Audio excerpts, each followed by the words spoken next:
Margarita Chopenko, In the Forest. "Are you ready, Marcik?" Katerina shouted from the back room, and immediately appeared in the doorway. Her hair was still wet after her morning shower. She put on a beige sweater, pulling her long, blonde hair out of it. She looked at herself in the mirror, pulled up her jeans a little, and looked over at Marcik. He was completely ready. Wagging his tail, he ran between her and the door. Katerina took the leash off the hook, hooked it to his collar, and they left the house. Outside, Katerina stopped and took a deep breath, squeezing her eyes shut for several seconds. "What a beautiful morning," she thought. "Spring, May, Sunday." Looking around as if she had suddenly seen everything for the first time, she smiled, noticing that Marcik had already begun his morning routine, marking his territory around nearby trees. Leisurely, they reached the end of their block and turned down the path to the park.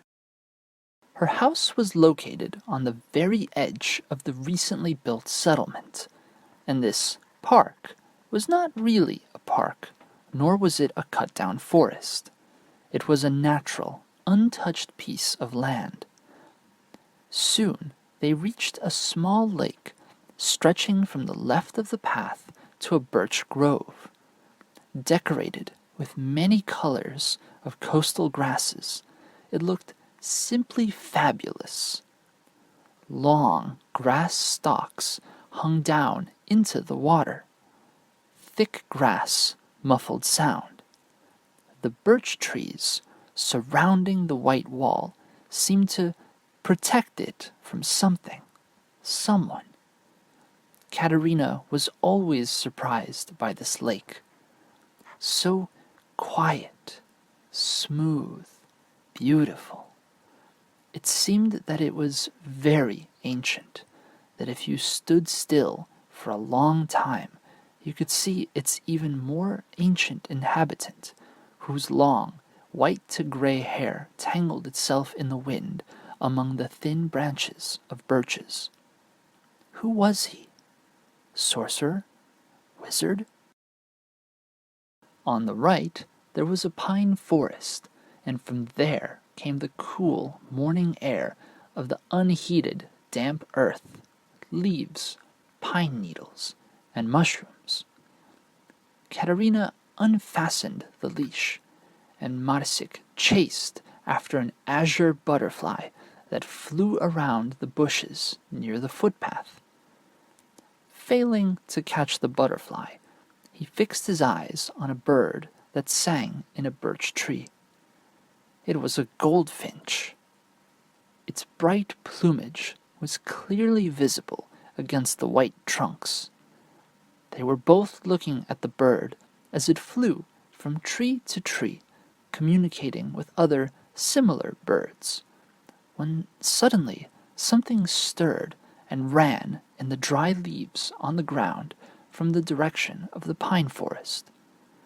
Marcik abruptly perked up and rushed to catch it, plunging into the forest. Katerina followed him. "Let him run. It's his time now," she thought affectionately. Having run around one tree, Marcik rushed into the bushes and burst out barking in a flash on the other side. "A chipmunk," thought Katerina. "I'll let him frolic." The morning sun gently flowed through the foliage of the trees, not yet gaining height and strength. After waiting a few minutes, Katerina approached the place where Marcik was. He concentrated on something, sniffing in the grass. Obviously, the chipmunk had run away. It was no longer a hunt. "What is he looking for there?"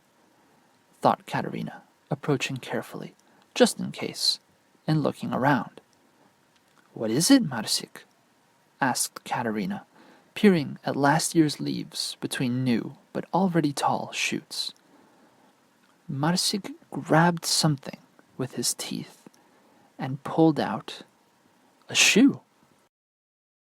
At first, she unpleasantly thought, "What can't you find in our forests?"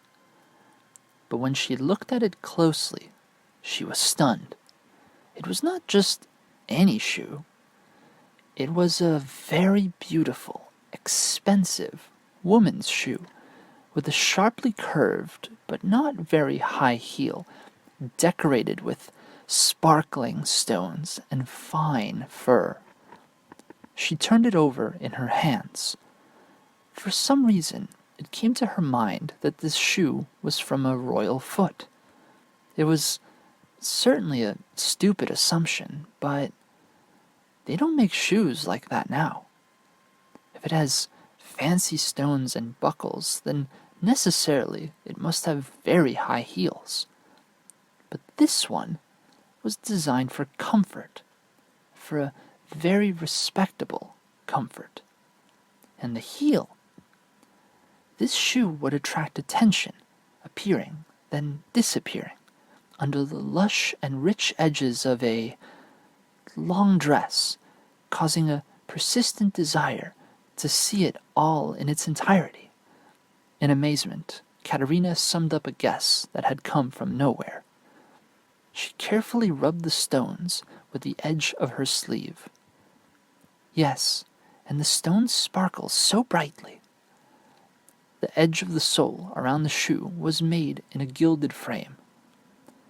Maybe a simple metal, just not yet tarnished? The shoe was not new, but not worn out. It had been worn a few times, but no more than that.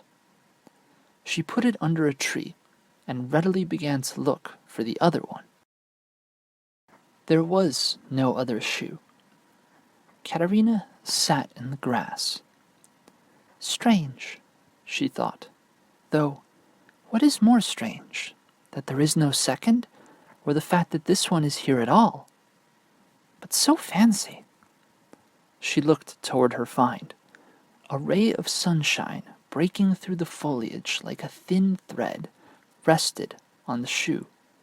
She involuntarily looked up along the length of the beam, as though someone above, higher than these huge trees, pointed to it. Katerina went to the shoe. It beckoned, magnetized her gaze.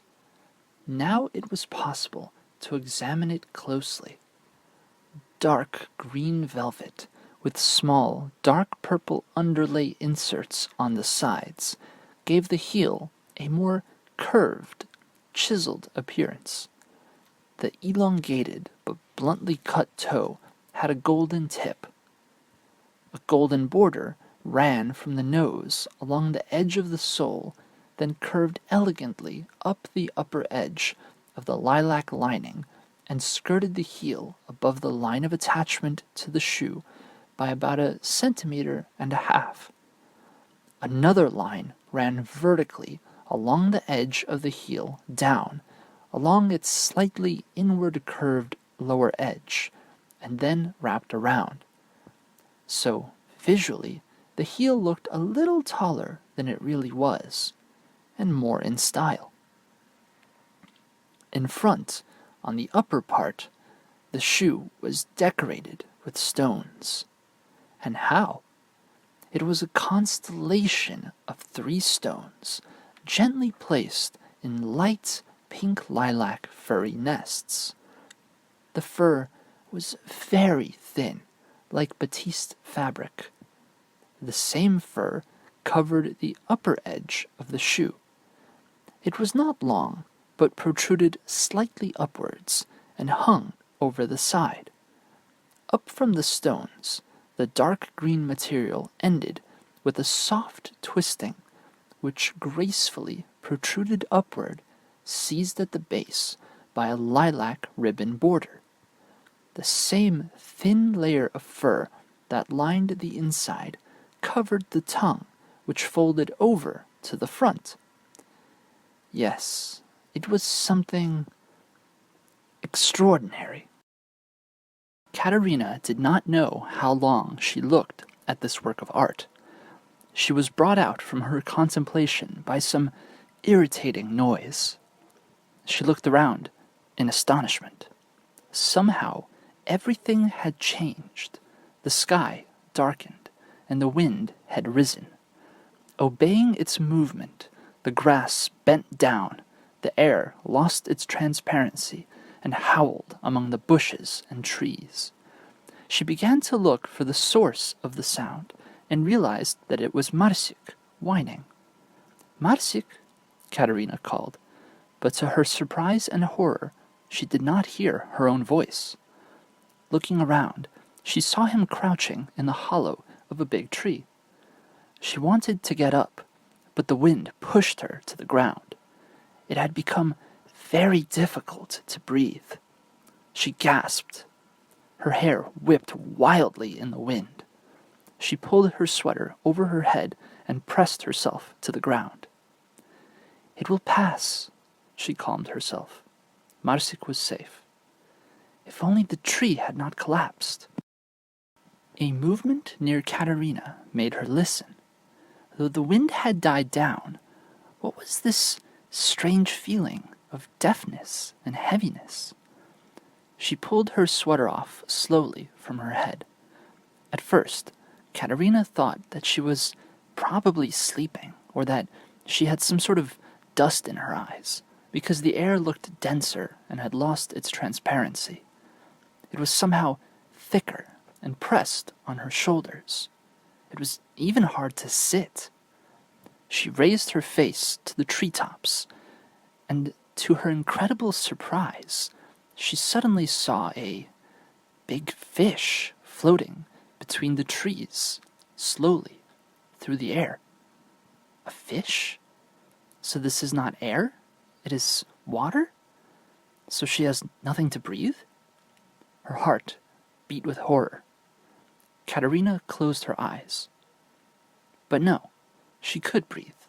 She thought that all she had to do was just blink, so that the vision would disappear.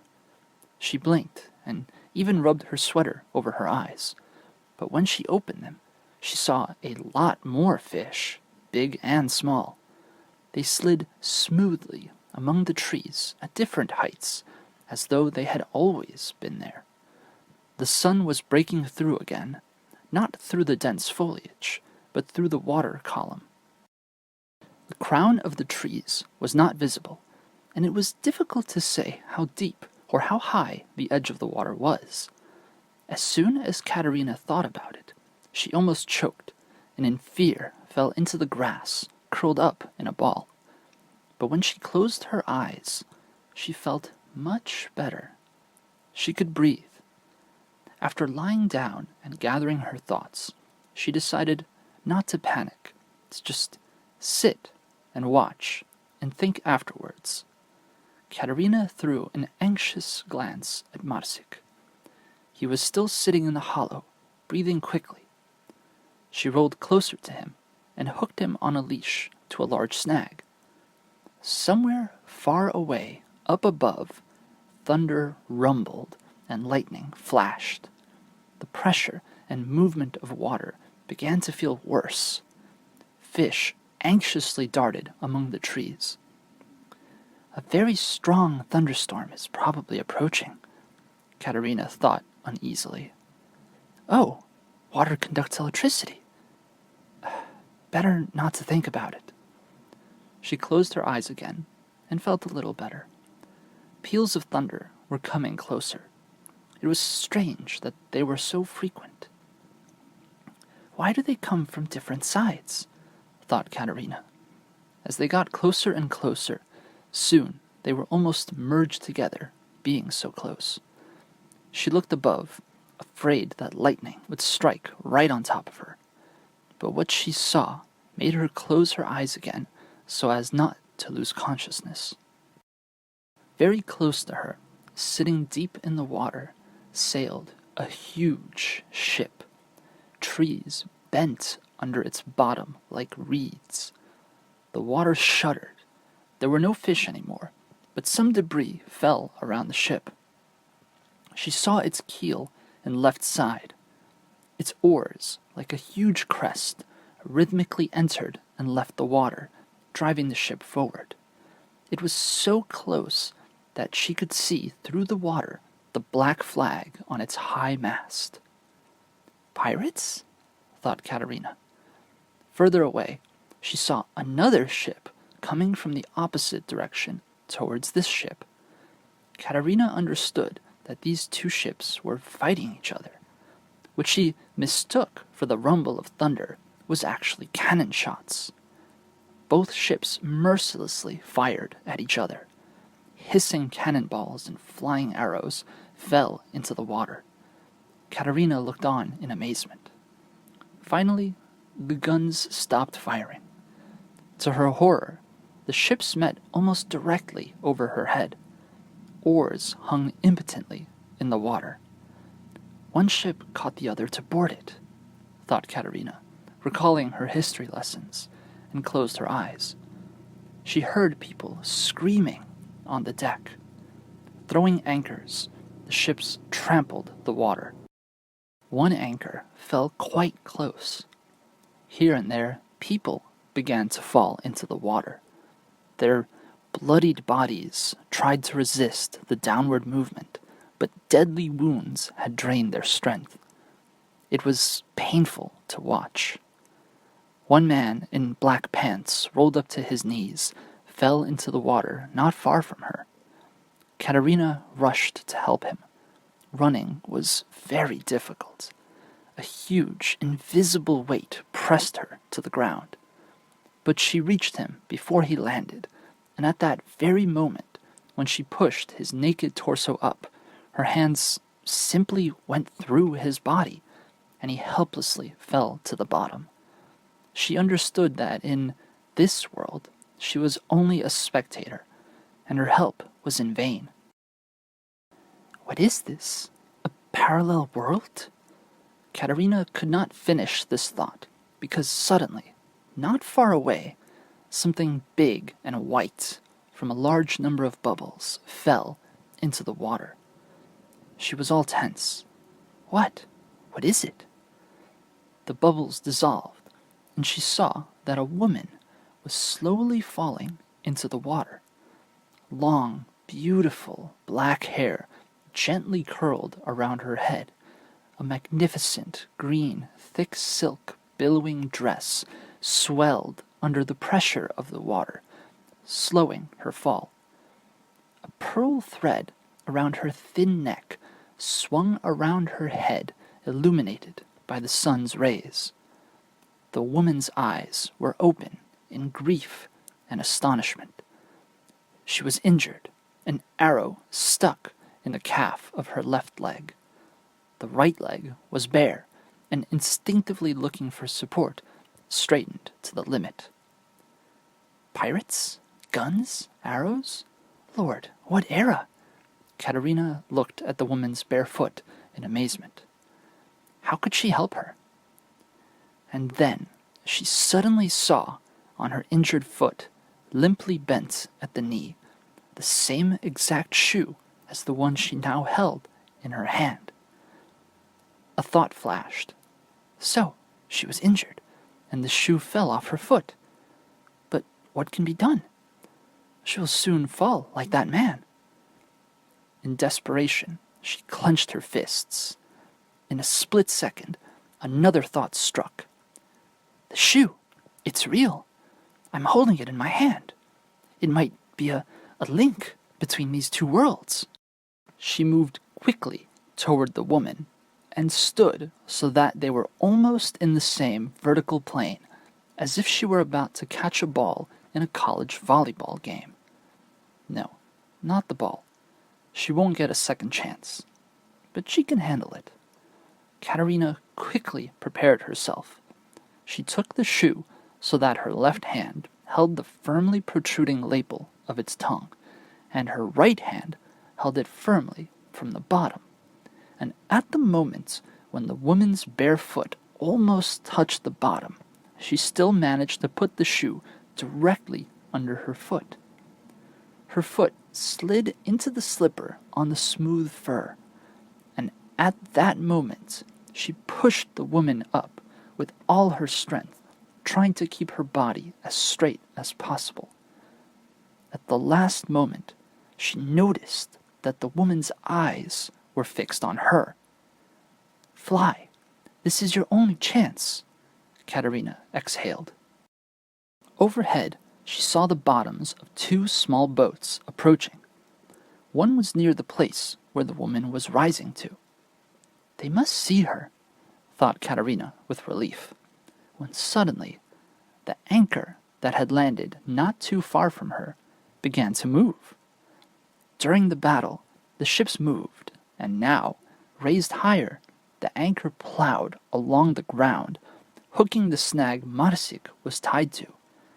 Marsik ran, following the movement. Katerina grabbed the leash, but it got tangled.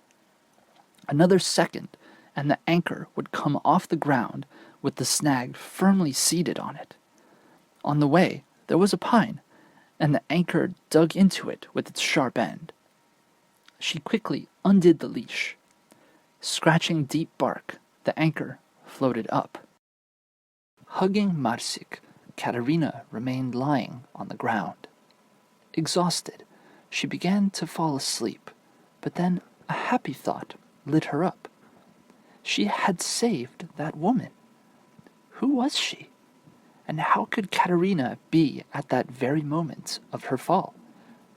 And the shoe, how could it be here at this time?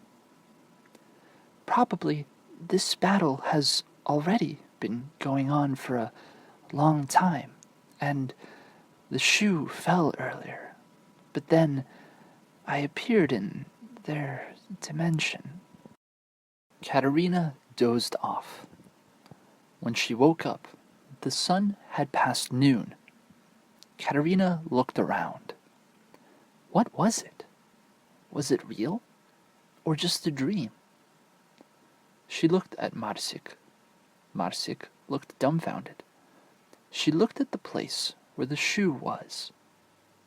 It was not there. But there was no leash on Marsik. Katerina began to look for the leash, but it was not anywhere.